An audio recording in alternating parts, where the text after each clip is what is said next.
Hi, I'm Sam. I am with Nova in their DPT program. We're going to be going over a wound examination. Is that okay? Yes, it is. And is it okay if we film it for educational purposes? Yes. All right. So just a little background. We're seeing this gentleman. He's been in the hospital for about 10 days now. He had a knee replacement, and the knee replacement has dehisced. So we're going to take a look at his wound and do a little examination on that now.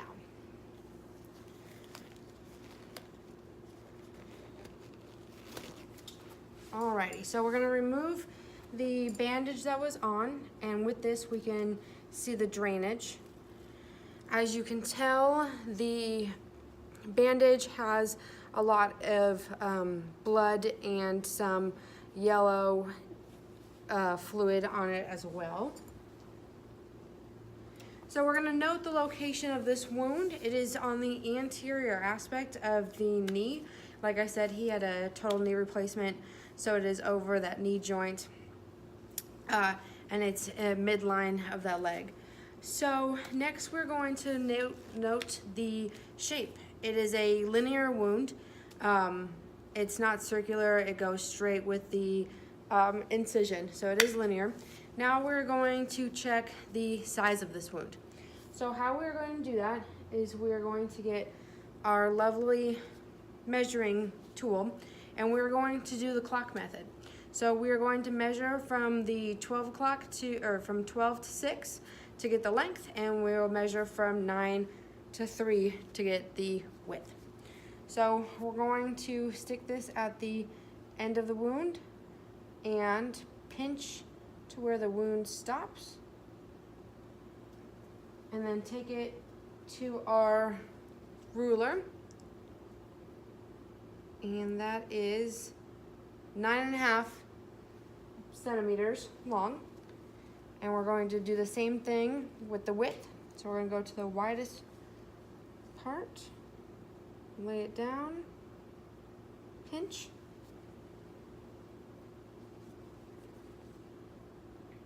and that is 1.5 centimeters.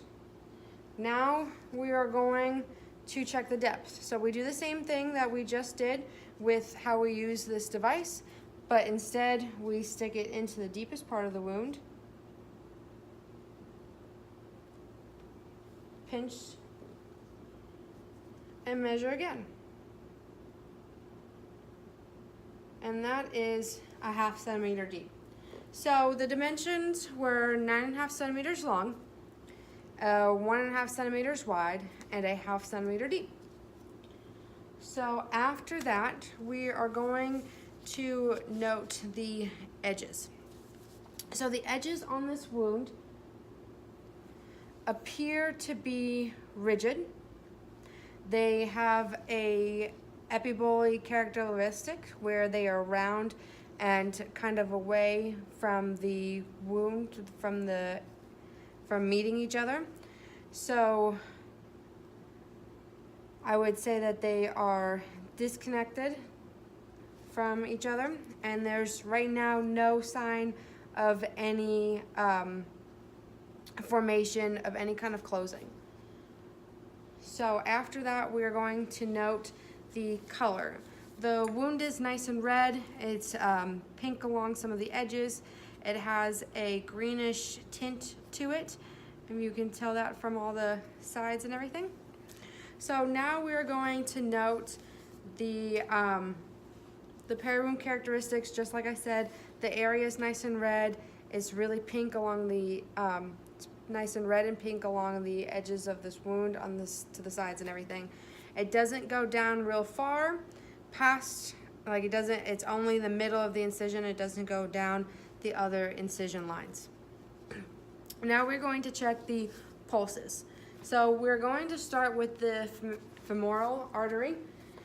Do you mind if I check the pulse that's in your groin area? No, I don't. All right. That's nice and strong. We're going to check the popliteus, the popliteal artery behind your knee. That also is nice and strong. Now we're going to check the posterior tib.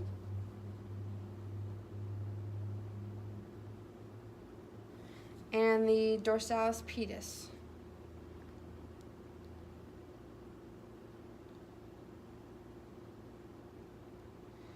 That also was nice and strong. So all 4 of those were nice and strong. That's a good sign for heel. He's got good blood flow down the entire limb. So we're going to check temperature next. I'm going to do that by using the back of my hand and feeling around your knee, okay? Yes. That is very warm, hot to the touch. So we check around the wound, and then we also check down the leg to see if it's consistent down the leg, and it is not. The rest of the leg is nice and cool.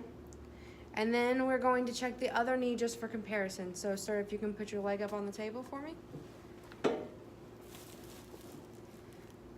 And the other knee, just like the lower half of his leg, is nice and cool. The only area that is hot to the touch, warm to the touch, is around the wound. Thank you. So the next thing that we are going to check is odor. So just like in 7th grade science class, we're going to do a wafting. Okay, you don't want to put your face right up into the wound. So we're going to waft. And that has a strong odor. It is a petrid type odor there. That is a sign of infection, which leads into our next segment in the wound exam, signs of infection. So the wound, like we said earlier, was hot to the touch.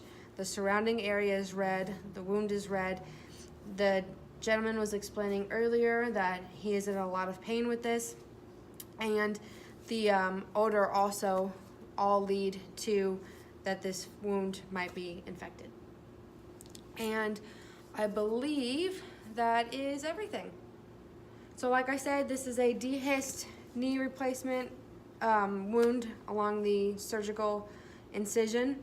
We covered the size, the shape, the location, the wound edges, and the drainage and everything else that we need to do in the wound exam. So thank you for your time and letting us examine that knee. You're welcome.